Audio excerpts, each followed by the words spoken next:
விண்ணிலிருந்து பூமி திரும்புவதற்கான போயிங் விண்கலத்தின் ஹீலியம் கசிவு சரி செய்யப்பட்டு சோதனை. முதற்கட்ட சோதனை வெற்றியடைந்ததால் அடுத்த மாதம் சுனிதா வில்லியம்ஸும் பூஜ் வில்மோரும் பூமி திரும்ப ஏற்பாடு. டெல்லியில் IAS பயிற்சி மையத்திற்குள் புகுந்த மழைநீரில் மூழ்கி 3 மாணவிகள் உயிரிழப்பு. போதிய பாதுகாப்பு வசதிகள் இல்லை என கூறி சக மாணவர்கள் போராட்டம்.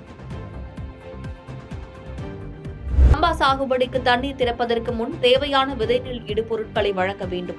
தமிழக அரசுக்கு எதிர்க்கட்சித் தலைவர் எடப்பாடி பழனிசாமி வலியுறுத்தல்.